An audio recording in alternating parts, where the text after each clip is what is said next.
Hello and welcome back. Today, plan is to pull the seal out of this, well, I think they call these bearing carrier, bearing housing. Anyway, so the plan is to pull that seal out. So to do this, I'm going to be using a combination of tools here. There's a few different ways to do it, which I think I'll get into at the end of the video. This is just one way to do it. So, in my opinion, as these things get old, they get a little more fragile. Now, if you see the shape to it, I'm going to do a little side view here. So let's say this little spot is where your seal is. Okay, so that would be that. We then have the metal plate on top of it. Right, make sense? And then we have this outer lip here, which runs up on each side. So let's say we were to attach a plate to puller or something, put this into a vise, whatever the case may be, it's going to be flat up against that, but you're pulling from the center. So you have all this area right here to give. If this flexes in a little bit, there's a good chance it's going to crack and break. To further explain what I mean, let's say you put this plate here and use that to pull, you know. So as you're pulling up, you have all this kind of negative space. And what tends to happen is this kind of breaks off and goes inside and then cracks all along outside of here. Make sense? Good. So, devised a way to do this. What I did was found a huge washer, biggest I could find and the thickest, and then traced the inside of here onto the washer and ground it down and made this looking thing. So what this is a little plate that'll go inside and give me just a little more spacing above the top.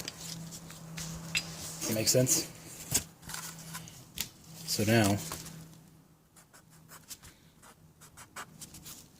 instead of, having your normal everyday plate, what I now have is this funky little round washer thing inside of there, which in theory will keep all the force onto most of the bottom area, leaving just the seal exposed. Hope that makes sense to you and why I did that. So that's kind of the key goal here. So I'm going to be doing this with the Evinerd puller. We have the little puller jaw, and then we have the other special tool, which is called the puller bridge. I won't be able to use this bottom plate. Well, I will, but there's not much really grabbed there with the washer. So if you notice, that fits inside of there. So what I thought about doing originally was JB welding that washer onto that one and then using the puller bridge, which would work fine. Problem is, still not much space and I'm not quite that accurate. So I'm going to use one of the drive shaft pullers. This is called a backing plate. There's the part number. Kinda. Anyway, the plate's $8, but again, it's just a piece of metal with a hole in it, so I don't necessarily need to buy that. So what happens is our puller jaws attached to our puller body here. And as you tighten the screw, the jaws expand and grab whatever you put in there. It's actually a very quality tool, but it's pretty expensive. So they just started open, so we're about there.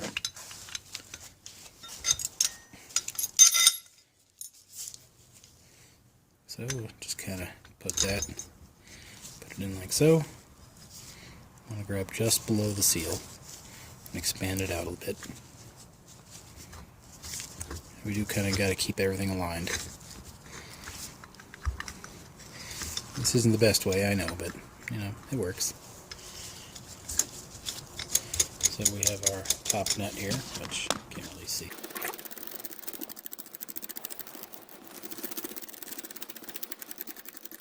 So we're going to need a wrench on this nut, and as this nut goes down, it's going to pull the puller up and should pull our seal out as well. I'm going to get a wrench. I'm going to tighten this down a little bit more just to make sure it doesn't give and pry our seal out. Oh no.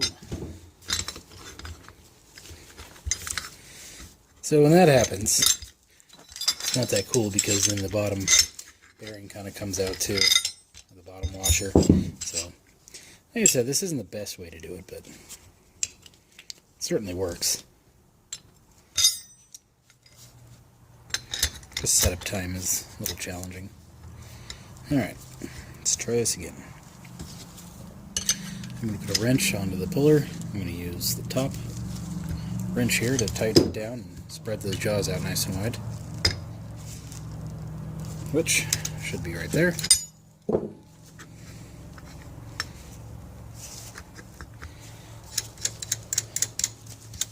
down the bottom nut.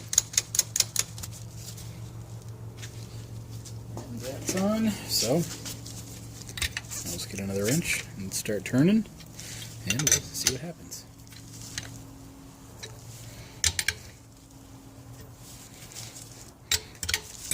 So what's common is the seal to pry up, which is exactly what it's doing. If I pry up, you see the lip of the seal, how it's kind of bending up with the seal staying put. That's usually how it goes. And it'll probably do that the whole way. We'll probably have to take this off and try to get a few times. But eventually, you'll get a good grab on it, and it'll pop out. So anyway, just going to make our way around with the bolt here. Doesn't look like the seal's moving at all, but the outer lip is, so we'll put this in another spot, and we'll try again.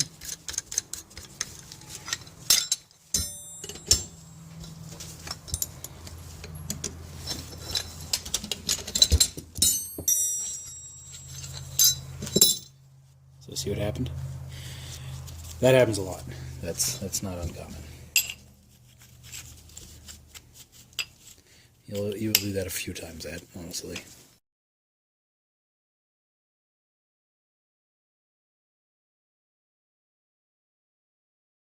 So our seal is getting quite well destroyed. But once you're at that point, you can get in there and pull the rubber and guts out of it and get a much better idea what you're looking at.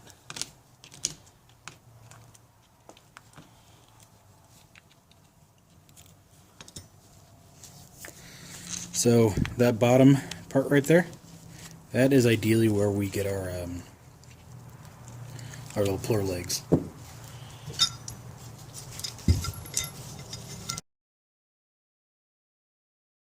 So I know it's going to be a little weird. The plan is to do this upside down. That way I can see exactly where those things are going.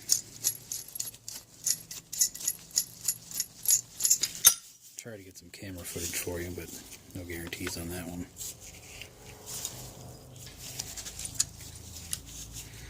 Okay, our little spreader ball is just engaged. We'll put our tool in. I guess a third hand would really come in handy right there.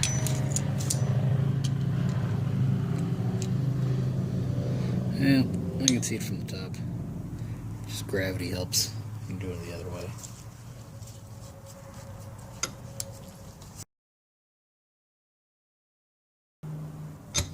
Okay, puller bridge is in there. Our bottom and top washers are aligned. Spread this out a little more. Now I'm going to rotate the little bridge thing and our plate so that I can get a wrench on the puller itself. Now the problem with my little design here is the stupid washer always moves. Only, I don't know, sometimes I have pretty good luck and it goes right where I want it every time. Other times I gotta sit there and move it around. So the first two times this thing went right on. Now it's moving around. I guess what I should do is get some kind of like sticky putty type stuff and put it at the bottom. In theory, that might help hold it where it's supposed to be or where I want it. You know what I mean? Well, hopefully that time comes.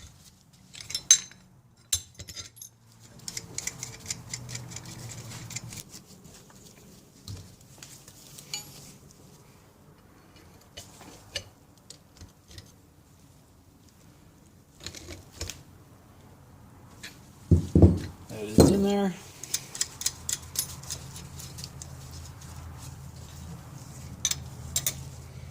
And that is now Tom's. So let's see how this goes this time.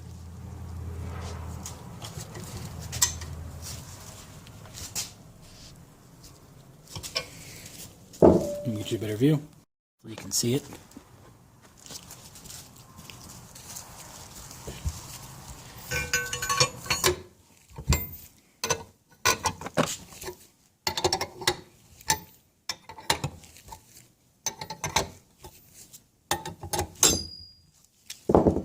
Piece of cake. Now, granted, this video did make me look like an amateur. Which I am, you know, we all are. We always learn. The great philosophist Fred Durst once said, "Life is a lesson, you learn it when you're through." And it's pretty true. Anywho, so, there's our seal. As you can see, that was a long, tedious process of aligning two stupid plates, along with the puller, bridge, and that thing. So, it wasn't easy. They never are. These tools right here, they'll get any other seal you want out, usually like that. Piece of cake. But these stupid plates, you really got to be careful with, and they take so much longer. There's our seal. As you can see, it's pretty well destroyed, which happens every time I've taken one out. But eventually, it grabs and it pulls out, and as you can see, there's no real damage to our bearing plate. So really, it works. So let's talk about the problems with this now. So, on the left here, this is called the puller bridge. I don't know the part number off the top of my head. And this is the drive shaft backing plate. Mainly used with the drive shaft puller. This is $8 new. It's no big deal. Let's just throw it aside. So this is $100. Yeah, kind of expensive, given it's a piece of metal, you know, bent piece of metal with a large screw. But it's $100 either way. This guy, this is the medium size. These come in 3 different sizes: small, medium, and large. I also have a large one. So this one is $175. I believe this one's $180. The small one, which I don't have, is $196. Now that's at a discount online. That's not the dealer list. I think dealer list is like $230. They're expensive, and the small one you really do need, especially for little 6 horsepowers, because your little medium puller jaw isn't going to get in there. Say you were going to do this with the tools I have here. That's $300 worth of tools. It's kind of expensive. Well, and a 30-cent washer, but you know, that's no big deal. To pull that out, it's expensive, but as you can see, no damage. So this guy, brand new, like $180, I think, maybe 100. I don't know. It's expensive either way. So, yeah, you don't really want to break it, but you don't want to spend $300 worth of tools either. So you could, in theory, get a pinion bearing puller that'll fit inside that seal. Use that. Use my patented little washer idea and a slide hammer. Probably knock it right out of there too. There's all kinds of different ways you can do it. You can get creative. I also have a blind hole puller set around here somewhere. Let me find it. Alright, this is my blind hole puller set. It's got a little slide hammer in it. You know, you could use one of these. Go in there. It's a 3-jaw type, so it holds it a little better. The reason I don't really use this too much anymore is because of the setup time. This being all floppy and moving around, yeah, you can get it closer to the seal and stuff, but it's kind of a nightmare to kind of set it up. Now, I still use it, don't get me wrong. It has its time and places, especially if you need to pull some huge, massive seal out of something else. You need this one. But for little things, these little flappy jaws are just too hard to connect. As I was saying, in theory, you could use a let's see what the thing calls. Oh yeah, pinion bearing puller. It's a similar jaw setup to one of these to get it out. That's how I got it out for many, many years until I bought, you know, this thing. Problem with that is they're a little weaker than these are. I kept breaking jaws on it, and you're like, yeah, they're $16, no big deal, but use them twice and they're broken on these seals. So it got costly. So eventually I just found one of these, just bought it. It hasn't broken on me yet. Nor does it seem like it's going to. They're pretty well built. See a little ball spreader inside of there, and the way the legs work. They weren't kidding around when they made these things.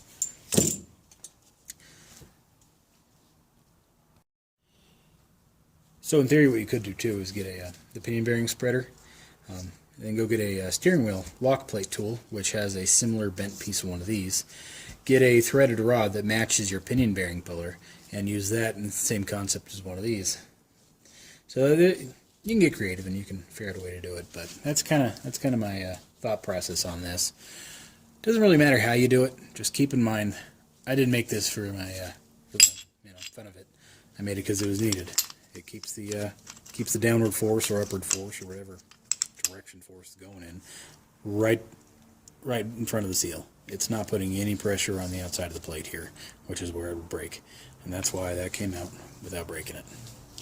So keep that in mind. Now, I understand that last video looked a little bit like amateur hour. So I'm going to take the seal out of this junky,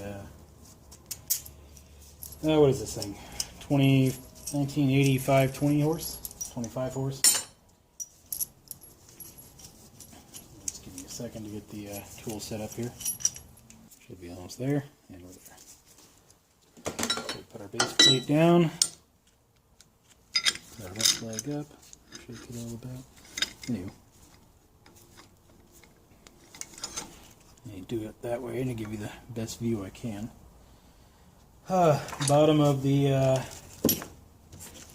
puller here is a 7/8, so we attach that. We shouldn't have to go too tight here, but I'm going to do this once, so tighten that down. Set our plate a little better.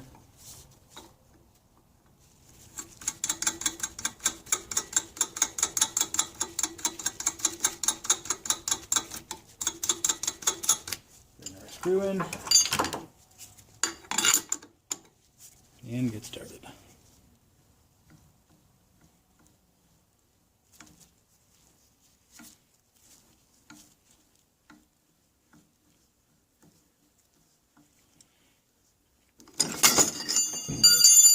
And as you can see, there's nothing really to it.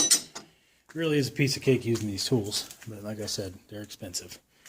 The reason I'm showing you this is in the future I plan on making a DIY version, well, a video on DIY making yourself one of these setups, so you don't have to spend $300 on it.